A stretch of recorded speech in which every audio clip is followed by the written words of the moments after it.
Welcome to SJ A Square Academy. SCRT, CAT8, LPST, UPST based maths booklet. ഇന്ന് നമ്മൾ പഠിക്കാൻ പോകുന്നത് ഊസാക, അതായത് HCF.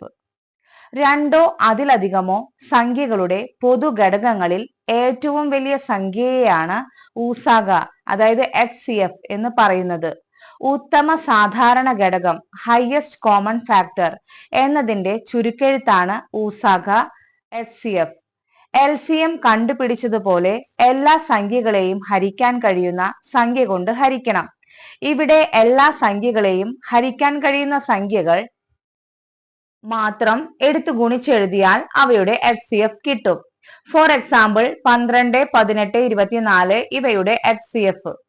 അപ്പൊ ഇതില് 12, 18, 24 ആദ്യം നമ്മൾ LCM ചെയ്യുന്നത് പോലെ തന്നെ 2 കൊണ്ട് ചെയ്തു. അപ്പൊ നമുക്ക് 6, 9, 12 കിട്ടി. പിന്നെ നമ്മൾ 3 കൊണ്ട് ചെയ്തു. അപ്പൊ 2, 3, 4 കിട്ടി. ഇനി ഇതില് 2, 3, 4 ഇനി ഈ മൂന്ന് സംഖ്യകളെ ഒരുമിച്ച് നമുക്ക് ഹരിക്കാൻ പറ്റില്ല. കാരണം 2ഉം 4ഉം ആണ്, പിന്നെ 3 ആണ്. അപ്പോ ഇത് ഹരിക്കാൻ പറ്റില്ല. അപ്പൊ നമ്മൾ ഇവിടെ വെച്ച് നിർത്താണ്. ഇനി അപ്പൊ നമുക്ക് ഈ മൂന്ന് സംഖ്യകളെ നമുക്ക് 2 പ്രാവശ്യമാണ് ഹരിക്കാൻ പറ്റിയത്. അപ്പൊ ഈ 2 സംഖ്യകൾ ഗുണിക്കുക, അതാണ് HCF എന്ന് പറയുന്നത്. മൂന്ന് സംഖ്യകൾ ഒരുമിച്ച് പോണം. അപ്പോ അത് നമ്മൾ 2 വട്ടമാണ് ചെയ്തിരിക്കുന്നത്. അപ്പോ 2ഉം കിട്ടി, 3ഉം കിട്ടി. അപ്പൊ 2 3s are 6, അതാണ് HCF. 12, 18, 24 ഈ സംഖ്യകളെ ഹരിക്കാൻ കഴിയുന്ന ഏറ്റവും വലിയ സംഖ്യയാണ് 6, അതായത് ഈ സംഖ്യകളുടെ പൊതുഘടകങ്ങളിൽ ഏറ്റവും വലുത്.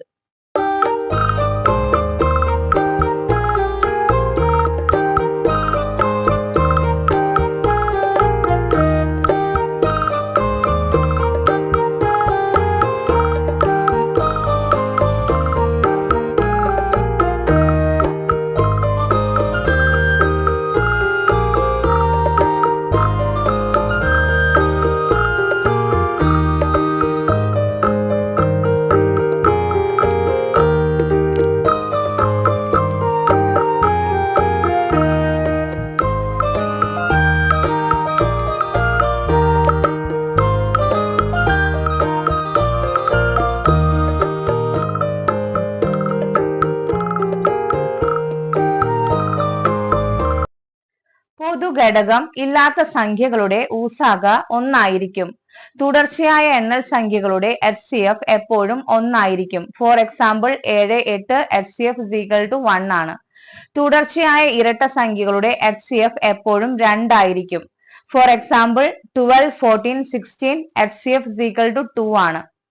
തുടർച്ചയായ ഒറ്റ സംഖ്യകളുടെ HCF 1 ആയിരിക്കും. ഫോർ എക്സാമ്പിൾ 3, 5, 7 HCF = 1 ആണ്. ദശാംശ സംഖ്യകളുടെ HCF സെയിം നമ്മൾ LCM കണ്ടുപിടിച്ചതുപോലെ തന്നെയാണ്.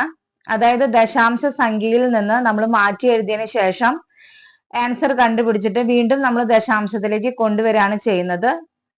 അപ്പൊ നമുക്ക് നോക്കാം. 0.6, 4.5, 0.9 HCF ഇതിലെല്ലാത്തിലും ഒരു ദശാംശ സ്ഥാനമാണ് ഉള്ളത്. അപ്പൊ നമുക്ക് 10 കൊണ്ട് ഗുണിക്കാം. 0.6 into 10 is equal to 6, 4.5 into 10 is equal to 45, 0.9 into 10 is equal to 9 കിട്ടി. അപ്പൊ 6, 45, 9 ഇതിന്റെ HCF നമ്മൾ കണ്ടുപിടിച്ചു. അപ്പൊ നമുക്ക് എന്ത് കിട്ടി? 3 ആയിട്ട് കിട്ടി. അപ്പൊ നമ്മൾ എന്തുകൊണ്ടാണോ ഗുണിച്ചത് അതുകൊണ്ട് തന്നെ നമ്മൾ എന്ത് ചെയ്യണം? ഹരിക്കണം, ദശാംശത്തിലാക്കാനായിട്ട്. അപ്പൊ HCF is equal to 3/10 is equal to 0.3.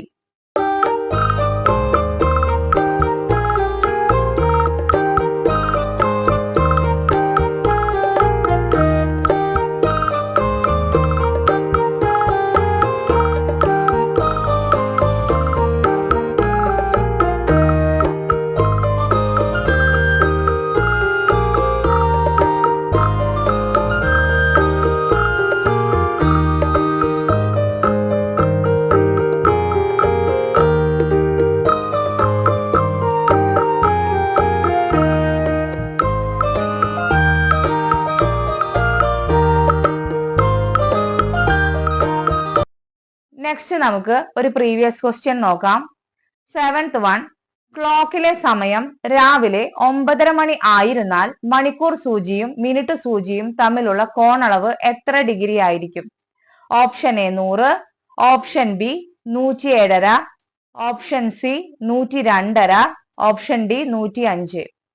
അപ്പൊ ഇതില് ആദ്യം ഫോർമുല പഠിക്കണം.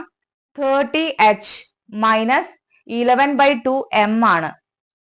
ഈ h എന്ന് പറയുന്നത് മണിക്കൂറാണ്, m എന്ന് പറയുന്നത് മിനിറ്റ് ആണ്. അപ്പൊ ഇവിടെ നമുക്ക് തന്നിരിക്കുന്നത് 9:30 മണി, അതായത് 9:30 ആണ് തന്നിരിക്കുന്നത്. അപ്പൊ ഇവിടെ h എന്ന് പറയുന്നത് 9ഉം m എന്ന് പറയുന്നത് 30 ആണ്. h മണിക്കൂർ, അതായത് 9 മണിക്കൂറും മിനിറ്റ് എന്ന് പറയുന്നത് 30 ആണ്. അപ്പോ നമുക്ക് ഡയറക്റ്റ് ഫോർമുലയിൽ കൊടുക്കാം. അപ്പൊ നമ്മുടെ ആൻസർ ഓപ്ഷൻ ഡി ആണ്, 105. Thank you.